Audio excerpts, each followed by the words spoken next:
Sonadia, the over-intrusive parent of some player. I mean, if it's a tennis parent and you're the coach, yeah, can you deal with the guy? It's kind of one-on-one. Some weird Slovakian starts waving a sword in your face and suggesting, as our good friend Joe Casal mentioned, that when he was a sports agent, a guy actually waved a sword in his face and said, "If you don't get my daughter a shoe deal, I'm going to chop your head off."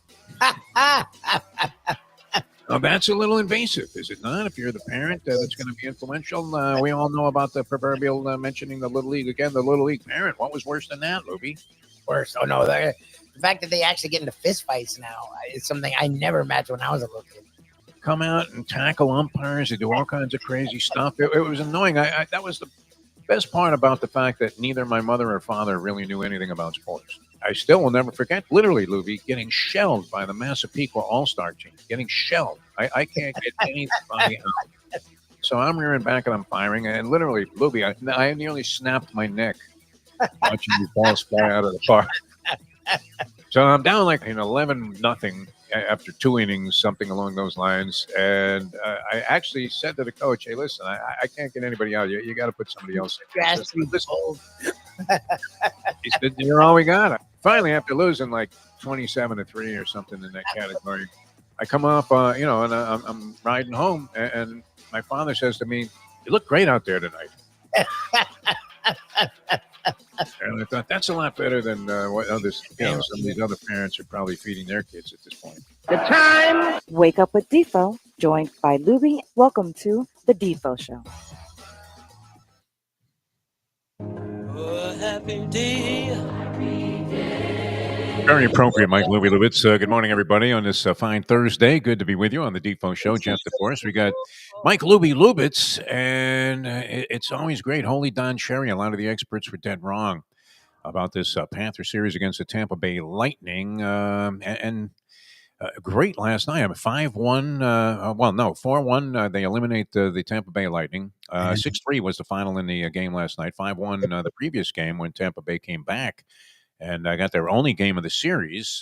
Quickly snuffed out as this was a wild one for 2 periods with the game going back and forth. You thought, my God, is anybody going to make a stop? You did get some sensational saves in spite of the fact that there was a barrage of goals by both teams to be tied up at 3 apiece at one juncture in the game. And then the Panthers score the next 3 goals. 6 different guys get goals. And if you wanted to fire off an opening salvo about teams to watch in the Stanley Cup playoffs, Lubie, you would have to think that the Florida Panthers cemented, etched in stone the idea that they're not going anywhere. And they now sit and get a chance to rest up a little bit, which I would think would be highly advantageous. There's always that rest versus rust thing when it comes to the postseason. Basketball, maybe too much time off is not beneficial to the team that triumphed in 4 games like Oklahoma City. I don't know. What's your feeling on that? I don't know that there's really a serious barometer to judge that by, because we've seen it go both ways. But I would think in hockey, a few extra days off is great, especially as the Toronto Maple Leafs could be the potential next opponent, along with the Ottawa Senators. They're immersed in a 3-2 Toronto lead. Toronto takes the first 3 games of the series. It's dropped the last 2, and are there not some nervous Canadians gargling with Labatt's today, trying to figure out, did they drink Molson or Labatt's in Ontario? I don't know. Whatever it is, they'll be drinking cyanide, the Maple Leaf fans, if they don't make it out of the first round this year. So that's what awaits the Florida Panthers. But tremendous showing last night. You were all excited about it. I love the fact that you were immersed in hockey minutia last night, analyzing virtually every shot that was taken. And if you're a local fan here of the Florida Panthers, it certainly was a heck of a lot of fun. So what was your feeling? I mean, as you were watching this, key to everything, I was watching Kevin Weeks last night, former Florida Panther, was around the National Hockey League for a while. Seems like he's been around a dinner table for... Yeah, he's been on some weight. You ever seen a guy balloon up like that? Now, this is the exact opposite of the trend where everybody's shooting some kind of weight loss drug and showing remarkable weight loss and significant poundage coming off in a short period of time. Weeks went the opposite way. Yes. He was humongous on TV. He wasn't that big last year, was he, Kevin Weeks, the ESPN analyst? And he's very good at the analysis, but That was probably the most startling thing I saw on television last night. In spite of the fact that I was engaged in any number of hockey playoff games and NBA games, but what do you think, Louis? I mean, pretty significant. Bill Zito has done it again. You look at the guys that are significant in these games. It's like he wasn't even on the roster at the beginning of the year. These late season additions seem to be paying huge dividends, and I would not want to be either Toronto or Ottawa in the second round of this Eastern Conference postseason because looks like the Panthers are going to be a very, very difficult out. I don't even pretend to know hockey enough to analyze things. I've watched it throughout the years of my life, and I've watched a lot of the playoffs when I was growing up. I used to watch pretty much every year until I got older, and then the Panthers came along, and whenever they would be bad, it would be depressing to watch other teams do what your team's not doing. But whenever the Panthers are there, I'm all in, and it's just interesting to see. Like we hear the word depth so often in sports, and now if you look at the NBA, a lot of the really good teams don't have a lot of depth. They're just going hard with their top 5 to top 7, especially in the playoffs. You go 7 or 8. The Panthers, I've never even focused on depth when it came to hockey, but it's hard not to with them. Like they won the title last year, and guys get paid, and that's amazing. And there was some guys who go away, but they were able to keep the core. And then before the deadline, he added a defenseman in Sturm. He added a defenseman in Seth Jones. And then out of nowhere, he pulled a Hall of Famer who still is really good out of his rear, and Brad Marchand. And I was like, okay, these are nice moves, and we were excited, but you don't know if it's going to continue to work every year, like make them moves, and are they going to contribute? No, it worked. Literally last night, Marchand, I was like, I remembered hating this guy. I don't hate him anymore. Like stuff he was doing as an old wily veteran who was hurt when the Panthers got him. Yeah. Really impressive. Like whenever the game would get really tight, he had just this calm to him with the puck and the stuff he's doing. Like the professor was making fun calling Canadian hockey. Now when Marchand has it, like the 2 goals that they were involved in with Marchand were definitive on purpose. They should have been 3 definitive on purpose plays like you would see in basketball or football or sometimes baseball, like clean passes to players to have empty nets, which is a hard thing to do in hockey. To see what Sturm was doing defensively down Ekblad, to see Seth Jones, who's a guy that I guess supposedly was a defensive scorer, not on this team. He was causing hell, and they just keep coming at you, and the Lightning were hanging right with them, and then they sort of just pull away, and it's a lot of people were picking against them because of the way they played the last month. Yeah, well, they didn't have Kachuk, one of the top, I don't know, hockey, but he's one of the best players in the world. And he's not only playing, he's healthy. They didn't have Ekblad, who they still don't have, but he contributed a lot in the middle of this series. And to see what Barkov has become, we gave him so much hell for years because he would never show up in the playoffs. He plays both ends. Like defensively, he's strong. Offensively, you see him shaking the hands of the guys when they go off. See him talking to them when they come on. You see him. They show the little videos of the locker room speeches. Like to see what Bill Zito and Paul Maurice have done to turn this. Not only that they're good to great, it's that they're scary. They're so physical. They went from being finesse to like they hit you in the mouth. That's what was impressive. Is once they got up. And they kept changing sides. I'm like, you guys can't go, because it felt like they got conservative in like the second period. They weren't in the third. They turned it up, ratcheted it up, and they just pulled away. And to watch them play like that is something to behold. And look, Bobrovsky always gives away 1 or 2 goals that I just yell at my TV. But some of the saves he made last night show you why he is a future Hall of Famer. And it really kept them in it in moments where the Lightning could have taken a decent lead. Weeks thinks that Bobrovsky is the best goalie left in the postseason, that he would be the number 1 guy that he would choose, and he's a goaltender, so he speaks from experience. He was with other teams. It wasn't like he was a lifelong Florida Panther and has some kind of Panther bias. So that was kind of interesting. Yeah, he made some clutch saves. I mean, huge stops at key moments when the game was still hanging in the balance, and then the Panthers' relentless pressure was able to put it away. A valid point. I mean, they traded Jonathan Huberdeau, who was a popular player, and the guy was kind of an artist out there with his ability to pass the puck. You talk about definitive plays in hockey are sometimes hard to decipher and say, well, what the hell happened there? The puck's just bouncing all over the place, like it was a slinky. And guy tips it in out of midair. You can't necessarily draw that up on a grease board. But what was it? Was it Hitchcock was a guy with the Dallas Stars Yes, years Hitchcock. ago? And when you watch this team, you would see some kind of system, and you could actually see definitive moves that were being made, and you're thinking that really came out of this guy's playbook. Yep. I don't know that you see that so easily, but what you do see, you take Huberdeau out, a finesse player, and you put Kachuk in, which was the big deal that was masterminded by Bill Zito. It took a lot of chutzpah to go ahead and pull the trigger on that. You had a very popular player who was playing very well. Yeah. Was among the assist leaders every year and was starting to score more often. Was getting a little bit more aggressive with his offense. And you just say, hey, you know what? You're out of here, man. Ottawa is not far enough away. And sure enough, you bring in Kachuk, and the entire complexion of the team changed. Their entire demeanor really focused then on this intensity, this raw, savage kind of intensity that they display at times. And they're not backing down from anybody, if I can use that cliche. And certainly we're overwhelmingly impressive in winning this series. I don't know that people saw Panthers in 5 as easily as it was accomplished by the Florida Panthers in this series. And the way they stood in there, just absolutely fantastic.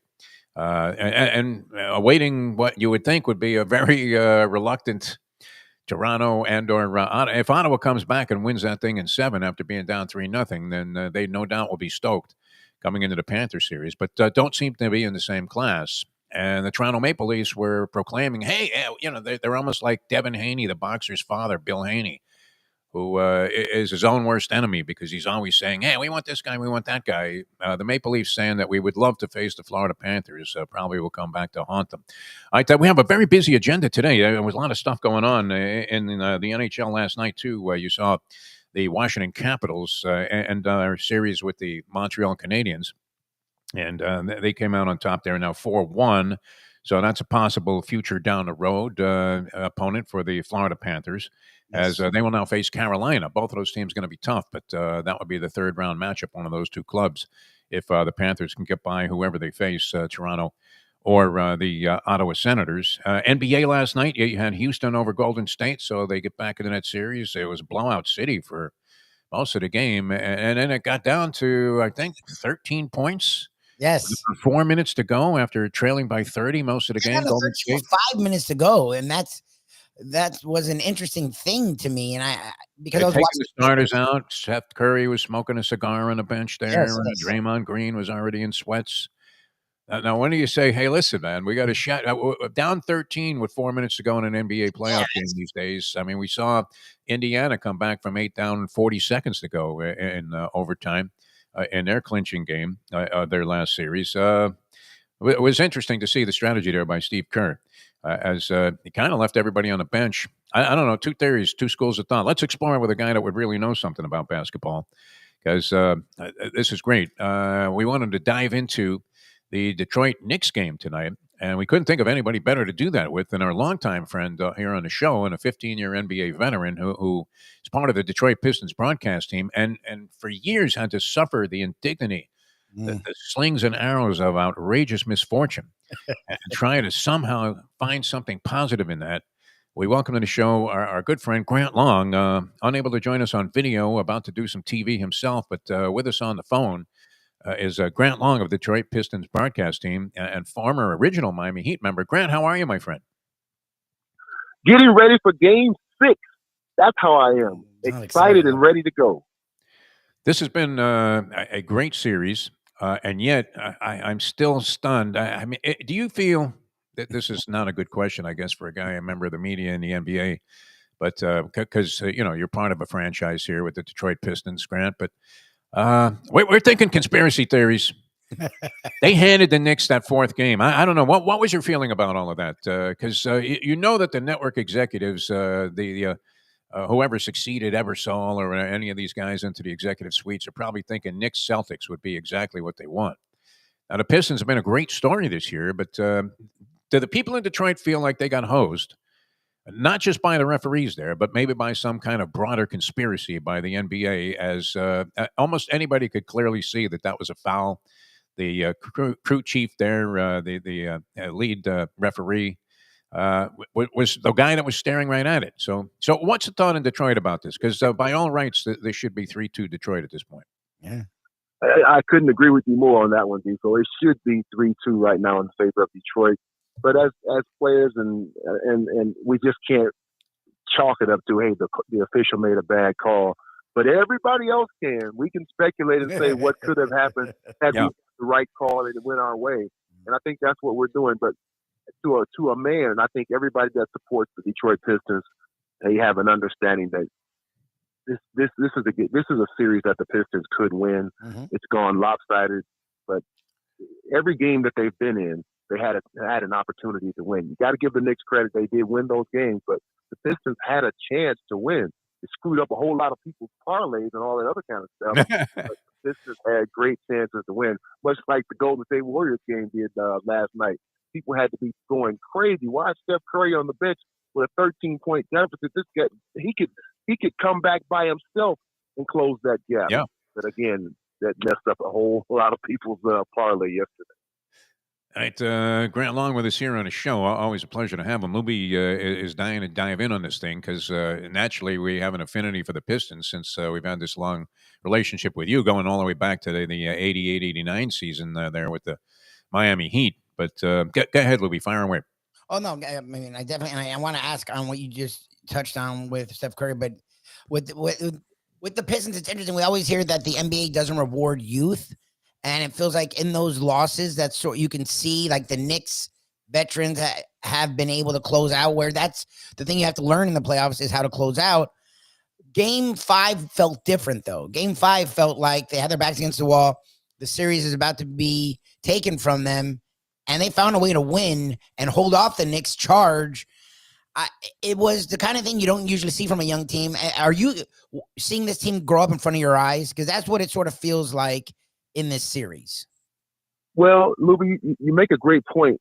And to answer that, I say, yeah, experience is the best teacher. The Knicks, on their current roster, they didn't go through what the Detroit Pistons went through the last 2 or 3 years. Cade Cunningham, a number 1 pick, is on his 3rd coach in, I believe, 4 years. Jesus. That doesn't happen. This team won 14 games last year. You telling me that they don't know how to fight and go through adversity? They've done it already. So all the experience that people are talking about that the Knicks have and this and that, they don't have the experience of trying to be good and fight through adversity like the Detroit Pistons have. The biggest turnaround in NBA history. They triple their win total from 1 year to the next. The Knicks haven't done that in their current roster. So the Pistons, even though they're young, they've been battle tested. They really have. And I think that's what we're seeing. That's why they have that resilient, no-quit attitude, because they've been through the fire already. This is I wouldn't call it easy work, but they've been tested already, so they're never going to give up. And if they feel like they can win, that's pretty much what they're going to do.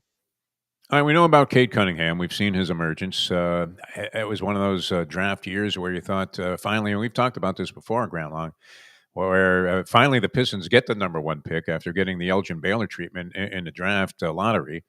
And it happens to be a year where, like, Michael Olowokandi is going to be the number 1 pick. I mean, it didn't seem like anybody stood out. Now, it turns out the top 3 picks in that draft all turned out to be very significant components of their championship caliber teams. Yep. As you had, Jalen Green and Evan Mobley go 2nd and 3rd. But aside from Cunningham, I mean, what are the reasons for this surge by the Detroit Pistons? As you mentioned, they went from 14 wins to, I believe, 44 this year.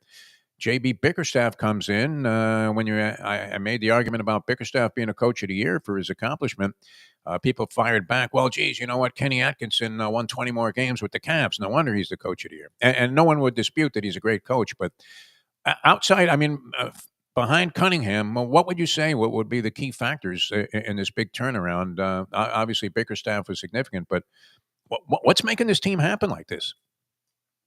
Again, I'll go back to what I originally said. The fighting through the 14-win season and realizing that, hey, we're better than that. But what are we doing wrong? The same guys are here. They added Tobias Harris to the mix, Tim Hardaway Jr., and Malik Beasley, 3 veteran guys. And then at the trade deadline, Trajan Langdon, the Pistons team president, said, hey, we're further along than we ever anticipated we would be at this point. So let's try to make a move here and further the team's cause. They feel like they're winning.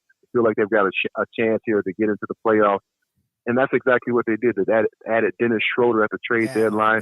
Big. He has the most playoff experience on the team. Imagine that. A guy that they pick up at the trade deadline all of a sudden has the most playoff experience. And right now it's paying huge dividends because he's on the floor. He's making some things happen. And then Cade coming into his own first-time All-Star. It seems like it's just all coming together. They're healthy, with the exception of in the playoffs now of Isaiah Stewart. Jaden Ivey went down earlier in the season, but for the most part, this team is healthy and they're whole. And they are a sum of their parts. They play well, they play hard, and you just can't say enough about what they've been through and the toughness that they've displayed and the resilience that they've had to put on display as well. It's real simple, guys. They're just playing harder than the rest of the team. Yeah, Louis. I thought you were I popping in was gonna a say note there. You know what? All of the games. I mean, seriously. I mean, it wouldn't be impossible to have conceived of Detroit sweeping these games. First game, they have a 10-point lead in the fourth quarter. Unfortunately, that dissipated and they lose. Then they come back and hold on in game two when it looked like that they were going to duplicate and replicate their first game performance.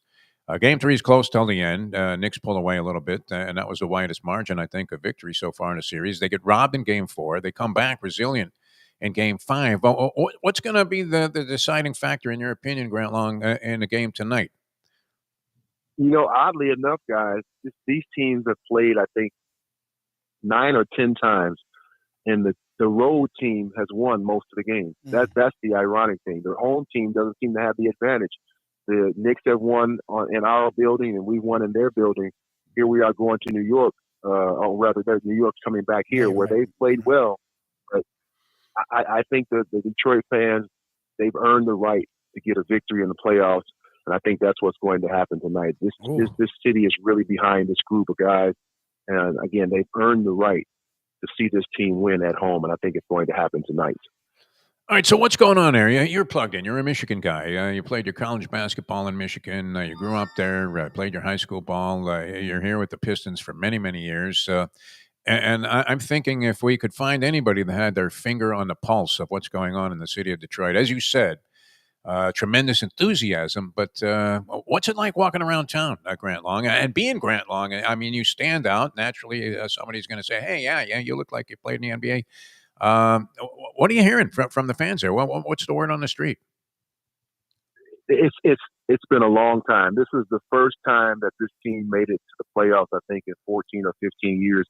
And this is the first win. Now, they went when Blake Griffin was here. They got swept by the Milwaukee Bucks. This is the first time that they've actually had a win in the playoffs, I believe, in 13 or 14 years. So the team or the city's very excited. They have a mantra here that they follow for the last 3 or 4 years: Detroit versus everybody. Now you see it across the country now, but it started here in Detroit. Detroit versus everybody, and that is the attitude of the city. That's why they get behind this team. 3 championships in the team's history: the 89, 88, 89 Bad Boys, 88, 89, 90 Bad Boys, and then the 04 Pistons. So they've got 3 championships from this organization. This is a team, or a city rather, that understands what championship basketball is all about. And now they feel like this is a team to get behind. And boy, they have come out in numbers to support it. They've got a sold-out place tonight. I hope they're loud. I hope they're loud and proud tonight for this Detroit Piston team. Like I said, they've earned it and they deserve their fan support. Let's just hope the team pays it off with a victory tonight. Does the organization pull out all stops and have Dan Campbell do the national anthem? Dan Campbell was at the game. Yeah, That's what I figured. He had to be a part of this. No, he was at the game. They're not letting him do any play calls, though. Yeah, he would have had Schroeder passing the ball when he was hitting those Jim Paxson like threes late in the ball game there to nail that victory down. All right, if you're in the New York Knicks locker room, Grant, you've been in a lot of NBA locker rooms over your 15-year career as a player. And they're favored coming into the series. People think, all right, Detroit, nice story this year, but the Knicks will probably dust them off. And they may well do that. They may win tonight. They could close it out in 7 at the Garden. So it's possible they move on. But What kind of feeling is rolling around the Knicks? We know that athletes are extremely confident, and the Knicks have every reason to believe that up 3-2, they still have an excellent chance to prevail in the series. But what are they feeling tonight as they come out on the court there in Detroit? In your opinion, I mean, we know Thibodeau's worked them like dogs. You got Brunson banged up a little bit. Hart got hurt in this last game, and we don't know if he's going to be 100%. So, since they only play 4 guys the entire night, I don't even think he throws the fifth one. I'm a fifth dude. They're down a man. What do you think they're feeling? I mean, if you could speculate on that, I know we can't. We're not mind readers, but what do you think from your experience? You know what? In the back of their minds, they have to be thinking a lot of what you already said. You know, they don't go deep on their bench.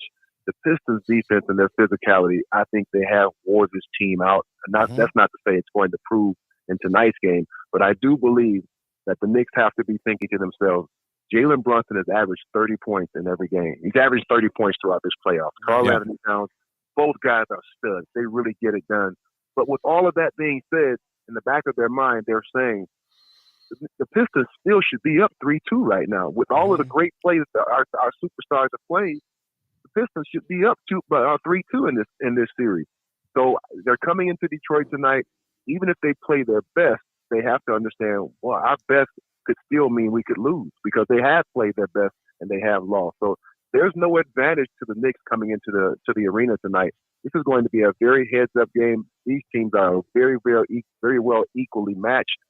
I think the nod goes to the Pistons, hopefully because they're playing at home. Hopefully they can get behind the energy in the building and jump out to a big lead and sustain it. Before we let you go, I want to take it to the rest of the NBA, and I know we don't have a lot of time with you as you got to go do a TV hit, and we have to move on to some trivia action with Dave Gurgles Gurgly. But last night's results were very interesting, as is you had a player that arguably, in some estimations, the greatest ever. He's definitely in the conversation, whoever you are. And they add a player that I think he's already locked in a Hall of Fame spot, and he's like in his mid-20s, who's arguably a top 2 or 3 player in the league on the same team. And they just lost in 5 games to a team full of young guys and a big that is like from the 1990s who went for 27 and 24. What do you do with the whole Lakers experiment? JJ Redick, I mean, I know they were a 3 seed, but there's a lot of things he left on the table as a coach, and he just looked lost a lot of the time. LeBron still played well, but didn't get a lot of help. The T-Wolves move on, and the Lakers are done. And LeBron, for the first time maybe ever, didn't have an answer to the question, what do you see for your career? He literally is going to think about it. Like, what happened with the Lakers, and what do you see with that franchise? Because it feels like for all the talent they have, that series left a lot to be desired. Well, I think a lot of the Laker faithful are still relying on LeBron James to be special. And he had 0 points in game 5, I believe, and 4 points in the fourth quarter in game 6. So he's just not that guy anymore. So what do you do after that? That's the first question. What is LeBron going to do? Is he willing to turn over this team to Luka and say, hey, you go be what I used to be. I'll be in support of you. That's going to have to be a changing of the guard right there. Secondly, you mentioned J.J. Redick looking lost. I ask you guys the question, how do you let a guy that before he got this job, he was coaching 6th grade girls? Literally, that's what he was doing. He was coaching a 6th grade girls team in a rec league. And you give him the most storied franchise in NBA history, you give him the head coaching job. It's no surprise that this team is where it is right now. Where's the experience that says J.J. Redick should be a head coach of the Los Angeles Lakers? Never been an assistant anywhere. He did a podcast with LeBron, and that qualifies him to be the head coach of the Los Angeles Lakers. And you wonder why things have gone sideways with that team.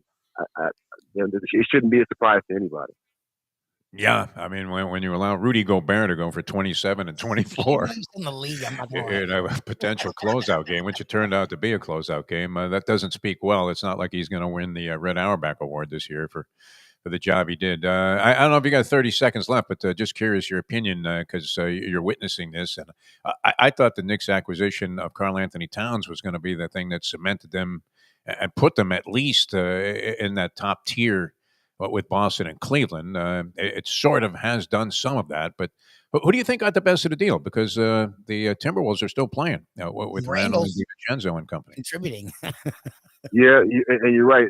The big factor there is Anthony Edwards. Anthony Edwards is a stud. He is a true stud. And if you saw any of that Lakers series, you know how he really matched up against LeBron and really took it to him, very physical. And I respected him, but didn't fear him at all. And I like that. Most guys get a chance to cover LeBron, and they're backing off, they're tentative, and all of those things. But not Anthony Edwards. He was like, "Hey, bring it! Like, give me your best. I'm going to give you my best."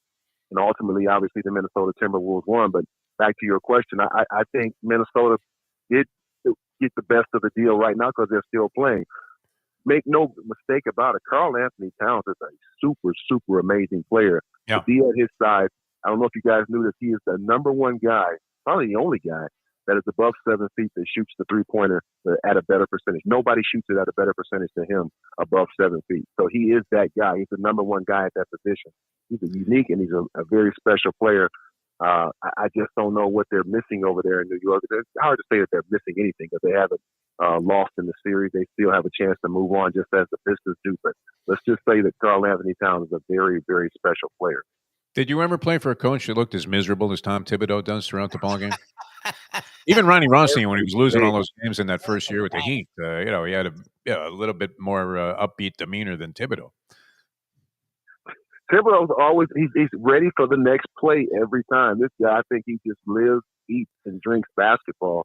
And that's pretty much, I wouldn't call it the knock on him, but that's what they say. He's such a hard driver of the team that at some point it's going to wear those guys down. You already have the opponent that's wearing them down. But then when you get your coach that's also wearing you down with basketball, practice, go hard. And then as you guys already mentioned, they play 4 guys. So, I mean, you can't go through an 82 game season and get into the playoffs and only play 4 guys or 4.5 guys. Yeah, it's great. All those starters averaging 48 minutes a game. Grant, I know you have to run. We can't thank you enough. We love talking with you, and good luck tonight. And let's see if we can't get a Game 7 out of Detroit basketball. Love hearing that. Love having you on the show. Thanks so much for being with us, Grant Long, ladies and gentlemen. I like that. Thanks, Grant Long coming to us from Detroit, where he'll be on hand for game number 6 tonight, doing some TV. So we took advantage of his time there, did we not, Dave? Dave Gurgly joining us now. Lubie, we really did. We took some exceptions there. All right, we welcome Gurgles to the program. We're going to come right back with Gurgs and the Trivia Challenge. We'll give you time to dial us up. Gurgs, how are you, first of all? You must be excited about the Derby coming up on Saturday. I am, and excited about the Panthers win last night, and really glad to be on hold to listen to Grant Long. What a great guy. Terrific guy, yeah. No, he's a great analyst, too. He really is fantastic. For years, we'd have him on just to talk about the NBA. We would never mention the Detroit Pistons. Oh, no. We would just say, hey, so what's it like? I used to have to do this with Leonard Hamilton when I had to do the halftime shows, and the Hurricanes had lost like their first 17 Big East games. Leonard Hamilton was a coach, and he would come over after the game. I did the post-game show with Leonard, and it was brief, trust me. And what can you say? I mean, they're losing by 30 to all of these teams that they're playing in the Big East at the time. And with Detroit and the Knicks, it reminded me of when ESPN did the replays, and they had the Mad Dog playing for the Dolphins again and playing for the Steelers in the same game. They can do that with Detroit and the Knicks and use Howard Comives. Unfortunately, his backcourt mate Dick Barnett just checked out this week, so I know he was right up there with Sam Jones in terms of being beloved by Knick fans vis-a-vis Celtic fans. All right, we're coming back with Dave and a trivia challenge. Jump on board if you want to play. We have prizes to give away. 954-417-0070. The trivia challenge. We'll take it to the wire here on this Thursday edition of the Defo Show. We'll be back with more in a moment. Now that The time. it's 8:39. Play the ponies in style at Champions, the outstanding simulcasting room at beautiful Hialeah Park. Yes, the grand old lady of thoroughbred racing has never been more vibrant, and you can wager on the races from the top tracks around the country while enjoying a cocktail at the Brass Rail Bar or any of the fine food served throughout the facility. If poker is your game, you're covered in style, and you can play all your favorite Vegas-style games, including blackjack, craps, and roulette, in Hialeah Park's sizzling hot casino. Get a player's card when you walk through the door for all kinds of generous amenities, including our favorite, free play, when you come out to the ultimate casino and entertainment destination, Hialeah Park. These days, we're all looking for comfort anywhere we can find it. Thank goodness for Landlubbers Raw Bar and Grill in Plantation, because they are making sure you are as comfortable as possible. First of all, they're not only open for delivery and pickup. All you have to do is go to landlubbersbarandgrill.com for both pickup and free delivery. You're going to have the best wings in the world. You're going to have a great burger. You're going to have their amazing soups. Again, Landlubbers, Raw Bar and Grill. It's nice and easy. Just go to landlubbersbarandgrill.com for both your pickup and free delivery. Thank goodness for Landlubbers for making you always feel right at home. Are you looking to buy your first home? Have you been turned down for a loan? Do you need to refinance or get money out of your home? Call Michael Kodzie, CEO of Choice Mortgage. He's been helping the South Florida community get mortgages for 30 years. Hi, this is Michael Kodzie, CEO of Choice Mortgage. We have the most competitive fixed rates in the market. Call me 24/7, 561-441-2730. And remember, I don't just work banking hours. Make the right choice for your home. Call Choice Mortgage today. Oh, Solo Volante will be coming late. Oh, Solo Volante, the Belmont's now 1.8 miles. The finish line is coming up quick. Luca Panici just switched the stick. The only way to get your morning started is with Defo and Lubie right here on the Defo Show. All right, we're ready for the challenge with Dave Gurgles Gurgley. I did want to mention we've at Bleacher Brothers kind of become your home for insight into the Kentucky Derby. Mark Cassey on with A.J. Johnson and the crew last night on the Bleacher Brothers show. We featured Kate and Bradar and Larry Colmus on Conversations this week, which drew a lot of interest. Pete Aiello was with us a week ago, and in a special edition of Conversations today at 1 o'clock, where I wasn't able to work out the timing for usual Tuesday 10 a.m. live edition of the program, but did want to bring you Jason Worth is going to join us, the former major leaguer, 15 years in the major leagues, gets into horse racing and ends up with a Belmont winner last year with Dornoch. He did run Dornoch in the Derby. The horse got buried on the inside early and didn't really look like much, and came back and won the third leg of the Triple Crown, and he's got a horse flying Mohawk at 30-1 in the morning line. Going this year. So a guy that just got into horse racing now back-to-back years. I don't think he's been in it more than 2 years. And back-to-back years, he's got a colt in the Derby. So Jason Worth, delightful guy, featured prominently in the Netflix series Race to the Crown, which is outstanding, Gurgles. I know you have to poach Netflix subscription somewhere and watch this thing because it's absolutely brilliant. You'll love it. Worth is featured prominently, of course, because he was part of the Triple Crown series last year, and he's going to join us today at 1 o'clock on Bleacher Brothers, live from Churchill Downs, which is going to be great.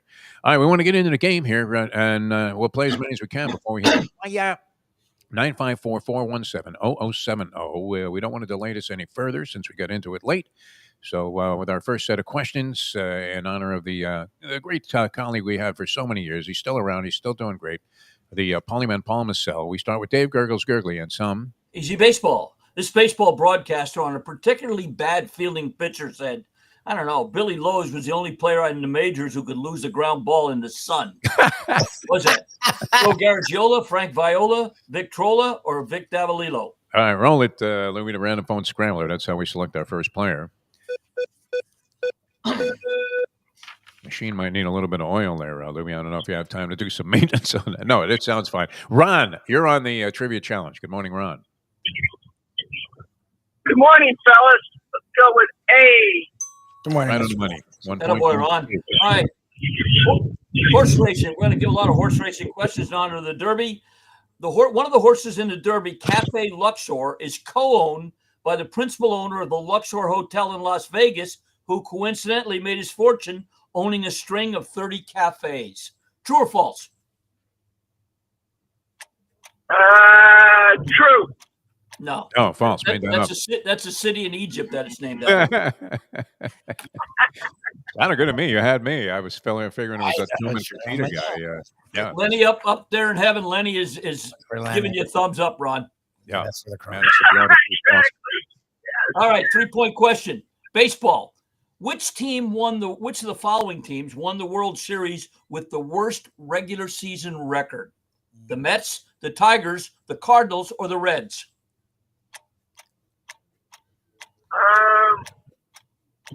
go Mets. Mets. Incorrect. I'm not. Go back to 2006. The Cardinals were 83-78. Oh, Wow. jeez. Yeah, that's true. That Cardinals team got a heater on a heater. Was Dallin Maxville their shortstop that year? I don't know. Pujols. It was a Pujols. One going for 6. All right, Ron, we got to go back to the Derby. This date in history, and Defo and I both remembered well, in 1971, Canonero II won the Derby, and he was ridden by Heliodoro Gastines, Georgie Velasquez, Gustavo Avila, or Braulio Baeza.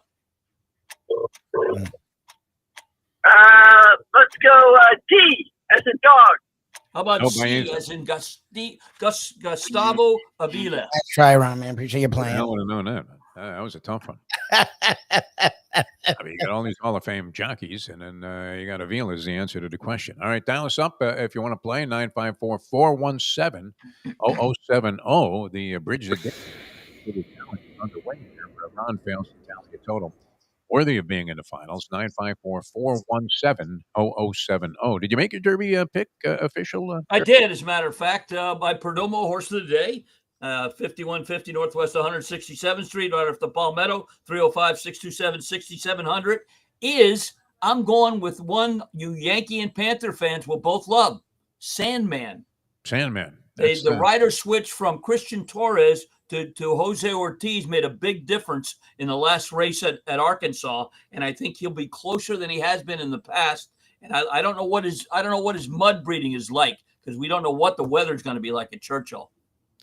You never know. So far, so good. I guess rain was anticipated sometime yesterday, and maybe today. I'm not sure. You have to hope for a clear day, because it's brutal there. It's much like now. You were fortunate when you were at Keeneland. Didn't you catch some really good weather? Wow, we did, because it got really bad lately, huh?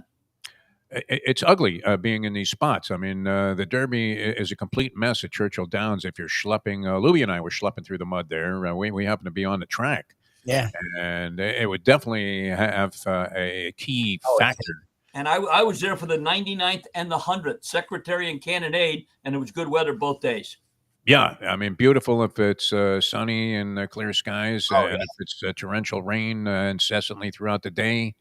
What a disaster for all those ladies with their fancy hats. All right, next set of questions here. Get as many as we can in, as I said, 954-417-0070. Here's Dave, our next set of questions. Hockey. This NHL analyst on the league going to a 2-referee system quipped, get used to the phrase, how could both referees have missed that call?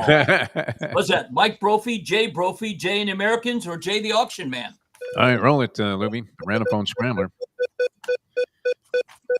Our next player is Mike. Mike, you're on the Trivia Challenge. Good morning, Mike. Mike, you there? Okay. All right, we lost Mike temporarily here, so we'll see if we can't resurrect that. In the meantime, give us a little news about their Perdomo cigars. I'll be going there next week. I've got a tournament this Friday for St. Gregory's Catholic Church at Plantation Preserve, and I saved my Lot 23 cigar for that. Go there. I went in yesterday. It's a big stop for a lot of the motorcycle police when they take their break, and it's easy to get to right off the Palmetto on the south side of the street, a little bit east of the Home Depot. They're open 9 a.m. to 6 p.m. Monday through Friday. You want to get some Derby celebrations. Believe me, the Perdomo cigars are much better than the mint juleps. And you can get some Monday through Friday. If you want to pick one out Saturday, go to any retailer near you, any tobacco shop that's worth their salt, or go online to www.perdomocigars.com. Great cigars. This Saturday, my 4-horse box will be Sandman, Journalism, Sovereignty, and I'll throw in a little of a bomb. I think Irad picked up a maiden called Publisher. Publisher. Well, a lot of people are banking on the journalism publisher angle as an example. I'm going to put a line through both of them. No, I don't know. Journalism certainly acquitted himself very well. Came back from the grave in that race, the Santa Anita Derby, but only against 4 horses. I thought Baeza would be an interesting choice if he gets into the field. He's the number 1 on the also eligible list, and so far nobody has scratched out of the race, but you know that's not uncommon. Some horse nicks himself up in training. And so, and Sovereignty, they all look good. A lot of the Derby horses. I mean, you're talking about the top colts, 20 top colts in the country potentially. But Sovereignty was in the paddock area yesterday doing a little schooling. Looked magnificent. I mean, absolutely fantastic. So we'll see. I think Sovereignty is going to be in the money somewhere. All right, we do have Mike. So, Mike, welcome to the show. Good to have you on, my friend. Hey, good morning, guys. We said, hey, good. We'll give him that first Hey, one. that was good enough. I didn't want to have to make you repeat the Nah, question. made a fault. All right, Mike. So here's true false. True false, Mike. Back to the Derby. Believe it or not, the Derby history goes back to Lewis and Clark, because Meriwether Lewis Clark, the grandson of Lewis of Clark, went to the Epsom Derby in England. When he got back, he started the Louisville Jockey Club and raised enough money to build Churchill Downs. True or false? Wow. True. That is true. Wow. Yep. Nice job there. For Mike knew that one. Mike, Nice. 2 for 2, going for 5. All right, Mike, this is a little bit off of a question, but we want to know this. Horses beginning with what letter have won the most Kentucky Derbies? The first letter name of the horse. B as in boy, D as in David, T as in Tom, or S as in Sam? T. No, believe it or Let's not, say D. no. 19 times the letter S. Secretariat, Seattle, Yeah. Slew, Super Sabre, etc. That was D, right? Wasn't that choice D? I think he said. He was wrong. I was right. Yeah. Oh, well, I thought one of the choices was D also. So we'll give you half a Give me the point. 3 points, Kirk. We'll give you half a Puts me point. in the lead. All right. Hockey, right. your 5-point question. What team did the Panthers defeat 4-1 to win their first ever playoff series? That's a good question. Wow. Was that Philly, Montreal, Boston, or Pittsburgh? Oh, geez. Philly. That's what I would say. No. Boston. Oh, it was the Bruins. I think that was one of the games where Billy Lindsay had that famous flying goal. Yeah. Well, thanks for playing. Was Barrasso the goaltender, and everybody was intimidating That was him with Penguin. Barrasso. Penguin, yeah. And he used to wander back and forth. I think he was with the Bruins. And that do you year. That remember was the a great Boston Bruins goalie who had a horse in the Derby? year. Villeneuve. No, Jerry Cheevers. Had a horse called Royal Ski in the Derby. That's interesting. Yeah. No, and this is good because it ties in with our Jason Worth thing. 1 o'clock today, right here. There you go. On Bleacher Brothers. All right, down up. We'll try and play one more here. All right. Before we get going, 954-417-0070. And we're going to have somebody backdoor their way into the playoff here for the championship because nobody has a total so far worthy of being in the final. So if you do anything well in this session, this set of questions, you're going to find yourself competing for a championship here. I don't know. I heard a rumor Lenny's trying to get through, but he doesn't have enough bars on his phone in heaven. I'm wondering what kind of trivia league he's in up there in the pearly gates, behind the pearly gates. All right, here we go. Dave's next set of questions, our final All point. right, football. This humorist comparing football to the oldest profession said, football players are a lot like prostitutes. They're in the business of ruining their bodies for the pleasure of strangers. What was that? Merle Kessler, Alec Guinness, or Guinness Ale? How about that guy falling out of the stands? A fan. Wow, yesterday? Pittsburgh. He's okay too. I don't know. Good. I don't know if he's gonna, be impaired. They're getting them lower bowl seats. I know that. Yeah. Holy moly! All right, Anthony, you're on the trivia challenge. Good morning, Anthony. Morning. Hey. A is correct, Anthony. Good Very job. good. You have 1 point. Well done, Anthony. Another horse racing question with the Derby coming. With the conclave to elect the new pope set to begin May 7th, Cardinal Dolan of New York kiddingly said, boy, some of the Cardinals were glad it wasn't starting until after this Saturday, Derby Day. True or false? Let's go true. No. I'm going to say false. I made that up. Seemed like it would be a very low Although consideration. a lot of those guys like action. I know that. Let's say they do like the rap. Something like seeing some priest plunging his brains out. I always love the degenerate rabbis too that I used to see. All right, 1 going for 4. All right, NBA. The 55-point loss to the Cavs was the second worst loss in Miami Heat history. The worst coming in 1991 with a 68-point loss to the Lakers, the Bulls, the Knicks, or the Cavs. Oh, God. Lakers. No, I it wanna was say the the very Bulls. same Cavaliers team. Okay. 148-80. Really? Wow. Yep. Oh, hang on, Anthony, man. You may be in the You fight. got a 5-point question. Well, he's still got Oh, another sorry. coming. Hang on, your Give him a 5 point. shot to earn it. Yeah, there you go. There we go. All right, here we go. Back to the Derby. A little bit of a tough question. Which was the first year the Kentucky Derby was televised? Oh, jeez. 1954, 1948, 1952, or 1950? You already got him. Give him a chance. I'm just Negative assuming. guy. What do you think? Was it 19? What was the? All right, here we go. Let me give them to you again. 1954, 1948, 1952, or 1950? 52. 52. Yes. Yes. Nice. The year I was born. I was 4 months old. Yeah, you're the final. I think I had the horse to win. All right, we're going to have Anthony in the final here. And Well we're gonna done. do a little spin-off here to see if Ron or Mike is going to be his opponent. We'll have the championship round coming up. Once again, Dave Gurgles Gurgley. What was the 4-horse box that you were? Okay, my 4-horse box would be journalism, sovereignty, Sandman, and publisher. All right. Well, we wish you the best of luck with that. Where are you How going to be about taking Sandman in? to win? Where are you going to be taking in the festivities, Gurgles? A former home of Fernando, I think. Yeah, I'll be probably at Gulfstream saying hello to Mike Mayo's brother, who, by the way, is one of the nicest guys you'd ever want to meet. Yeah, and maybe because of this little plug that you gave him, he'll give you a free racing form. Because I understand. I get one, I think, because of the points I've accumulated through losing tickets. Well, that's always a nice accommodation. You don't want to be stuck with that $12. And my understanding from Sheldon G, our big fan Sheldon G, who's a classic degenerate and sends it in with both fists, was that the form just for Churchill Downs was $12. Wow. When I was in Keeneland, the form was only $9.50.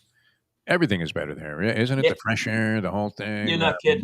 You're getting all of that chlorophyll into your system there from the And good Lord willing, I'll go back next year and rent the same farmhouse. It was wonderful. What did that run you, by the way? Just out of Yeah, curiosity? well, there was 5 of us. It was a 5-bedroom house. We Right. had it for 4 nights. It was $2,000, so it was That's $100 it? a night per person. Wow, that's a giant And bargain. it was wonderful. Wow. Yeah, because you would have to be somewhat, not really on the outskirts, but 13 miles. Yeah, 13 but miles. at a hotel, probably the equidistant away, you're paying more like $200-300 for it. Yeah, and we wanted to be away from the track at night. Had an outdoor grill. Fernando did the cooking. We had a couple bottles of bourbon, smoked cigars out on the balcony on 140 acres. Unbelievable. No, you took it in the right fashion there, and I'm glad you had a good time. Did you win money while you were there? I had one good day when I had. I always play 9-11 if I like one of the horses. Johnny V brought in a $50 horse for a $477 exacta. But I got beaten in a couple of late turf pick threes. One of my favorite. You love that. Yeah. $3 bet. A couple bucks. Yeah. Okay. All right. We're ready All for right, the here we go. here. We're going to have Ron, who won the spinoff there, going against Anthony, who tallied a 6 spot with that last question that he nailed on the television question about the Kentucky Derby's origins. So here we go. Dave's going to fire off a question. Call out your name if you want to answer. If nobody answers right away, we offer multiple choice. First person to call out his name gets first chance. We go back and forth until we have a winner for the championship of the Trivia Challenge this week. Here's Dave. Ironically, we're going to leave the Derby out of this one. This date in history in 1951, one of my favorite all-time players, future Baseball Hall of Famer slugger Mickey Mantle hit his first career home run in an 8-3 win over. Ooh. What's that? Nobody? Okay. Here Your we go. choices: Tigers, Red Sox, Twins, or White Sox.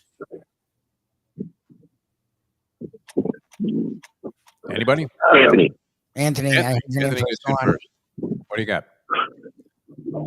Let's try White Sox. I have a feeling it's White Sox. It was. Here it is. Wow. And in the same game, Good a job. famous White Sox homer, Minnie Minoso. Good job, guys. Thanks for playing. Anthony, you are a Just champion. saw Louis Aparicio, one of my favorites of all Oh, time. yeah. Big stolen base artist and part of the Go-Go Sox in 1959. Just celebrated, I believe, like his 91st or 92nd birthday and looked to be in pretty good shape. I You think can only hope to be 54 in that kind of stature. 54 and 59, 2 teams beat the Yankees, and they were both managed by Al Lopez, the Indians, and then the White Sox. And in whom? Oh, I 59. thought you were going to say and whom. All right, Kirk, good luck with your Derby plays, and always a pleasure.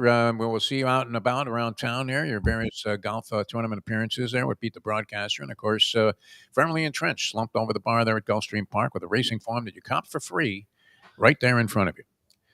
Does it hurt less if somebody poaches your racing form? If you got I put my name on the front cover, the back, and somewhere inside it. Because I put that exploding red dye that they put in. wow, Money. that Yeah, I or put always that. remember if you're using the machine at the end to hit return balance. Yeah, they'll steal those vouchers in a second.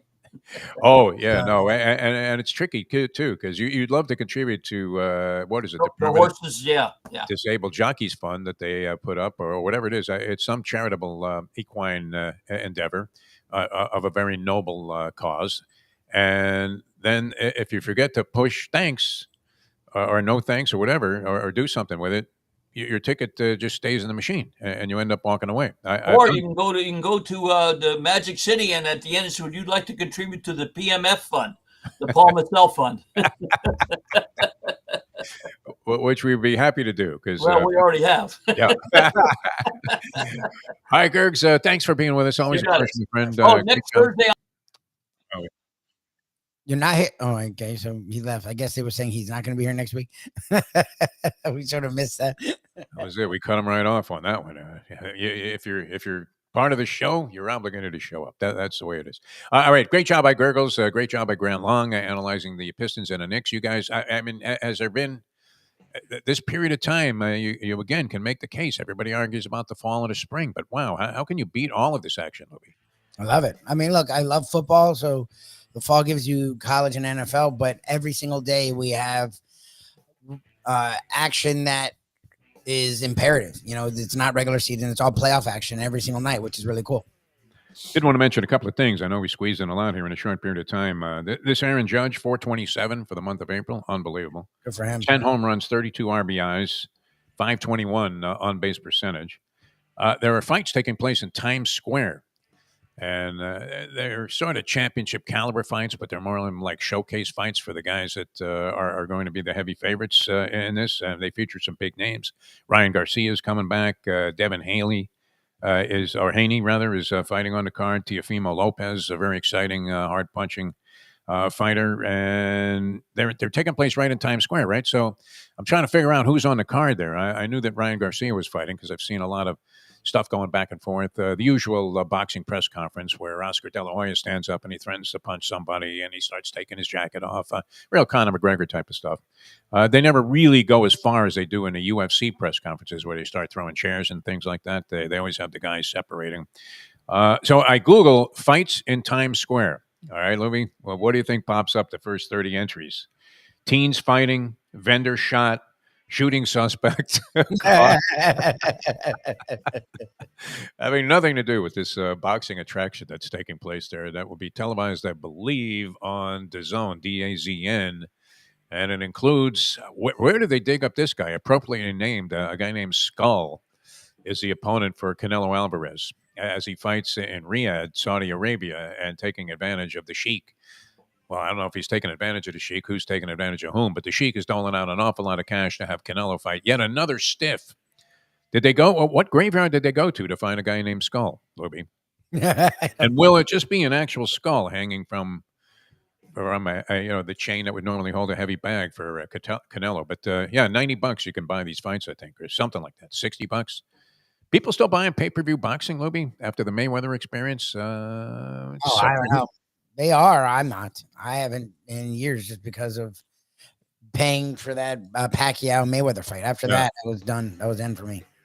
It went 20 deep on the Google search before I found anything about the boxing match. No. All right, Lubie, you have a great day. Thanks so much. 1 o'clock today, people. We'll come back here on Bleacher Brothers with Jason Worth, who has Flying Mohawk going in the Kentucky Derby, but just got into horse racing, a 15-year Major League Baseball career. He's a delightful character, a real good guy, according to all sources. And if you watch any interviews with him, certainly a delight. And talk about catching lightning in a bottle. Now, he did it already, Lubie, when he signed with the Nationals, and this goes back to, many years ago, like maybe 2007 or 8. Jason Worth signed a 7-year, $126 million deal. He was one of the early huge deals and like catapulted salaries in baseball. Yes. I have to ask him what it was like when he finally put his name on that. Yes. Oh, yeah. A contract like that. Oof. $126 million. You can't blow that unless you're Mike Tyson and you marry Robert Gibbons. Unbelievable. No, you're good. That's all right. We will see you guys tomorrow. We'll have a Degenerate Friday edition. We'll get some more insight into the Kentucky Derby. We'll tell you what Jason Worth thought. Maybe even bring you some of that. But 1:00 today, Bleacher Brothers. Jason Worth will join us on a special edition. It might be a brief edition, but because he's real busy. But we'll have conversations coming up 1:00 on Bleacher Brothers. For Mike Lubie Lubitz, I'm Jeff DeForest, Dave Gurgles Gurgley, Grant Long. We thank them for being with us. We'll see you next time as we leave you know that. The time. It's 9:05. Let's go to eat a damn snack. Look what they brought.